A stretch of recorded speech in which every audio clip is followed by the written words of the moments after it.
किसी ने भोजन भी नहीं कहा। तो याद रखें, अगर कोई साधु, कोई ब्राह्मण अपने गांव में आ जाता है और गांव के किसी व्यक्ति को दिखाई दे देता है तो उसका सम्मान करना चाहिए, और सम्मान करके उसको कोई आश्रम, कोई मंदिर, कोई स्थान, नहीं तो ग्राम पंचायत भवन, नहीं तो अपना घर, कोई धर्मशाला उसे बता देना, और वो उस रात तुम्हारे गांव में भूखा ना रहे, इसके लिए भोजन की व्यवस्था कर देना चाहिए। और अगर ऐसा नहीं करते हैं तो पूरे गांव को उस संत का श्राप लगता है, उस ब्राह्मण का श्राप लगता है। रात भर जो भूखा रहता है तो पूरे गांव में जितने लोग रहते हैं सबको श्राप लगता है। और अगर एक व्यक्ति भी उसको भोजन करा देता है तो पूरे गांव को आशीर्वाद लगता है। ताली क्यों नहीं बजती? नहीं सीखे हैं।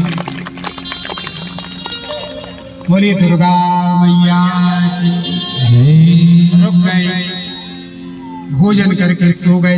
अब देखना, संत का गांव में आना, संत का गांव में रुकना इस प्रसंग में कितना फायदेमंद होगा।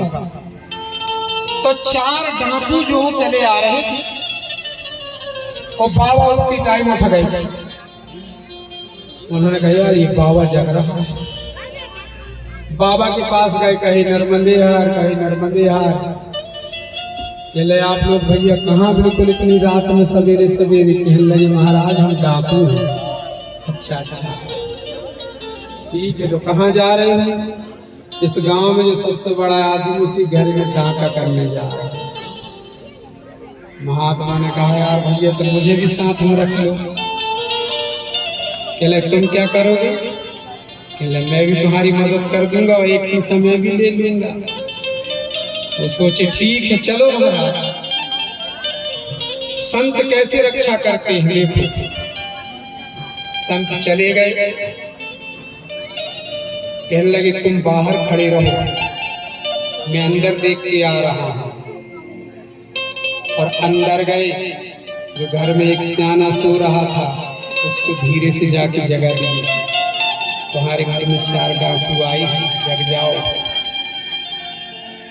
जग गए, कहने लगे भैया सब सो रहे, सब सो रहे, जाओ सब सो रहे हैं, जाओ। चारे अर्घ से महात्मा ने जो मुख्य दरवाजा था बाहर से सांकल लगा दिया, अंदर घुसेड़ के बाहर से सांकल, और बाहर खड़े होकर के हाँ ताली तो बजना चाहिए। बाहर खड़े होकर के 4 बजे रात को महात्मा ने उसने जोर से शंख फूंक दिया। शंख फूंकने से मोहल्ला भर के लोग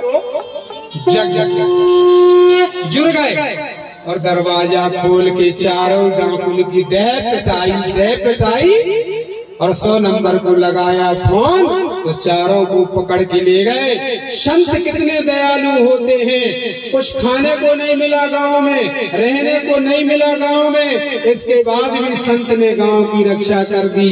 बोले संत भगवान की जय हो, बोले जगत जननी मैया की जय हो। इसी प्रकार महान संत भैया जी के चरणों में कोटि कोटि प्रणाम करते हैं। बोलो संत भगवान की जय हो। संत और ब्राह्मण हमेशा सबकी रक्षा करते हैं, किसी का बुरा नहीं चाहते। अगर वो कभी कुछ बोल भी दे, कोई ऊंची वाणी बोल दे, उसमें भी तुम्हारा फायदा समझना। ये नहीं समझ लेना कि संत ने मुझे गलत बोल दिया या ब्राह्मण ने मुझे गलत बोल दिया। गलत भी बोलेगा वह भी आपके लिए सही होगा। प्यारे गलत कभी नहीं हो सकता, आपका भला ही होगा, भला ही होगा। संत हृदय नवनीत समाना, संत का जो हृदय होता है ना वह नवनीत के समान होता है। अब तो महात्मा भरद्वाज जी ने कहा कि बेटी तुम चिंता मत करो, तुम चिंता मत करो, यहाँ पर कोई भी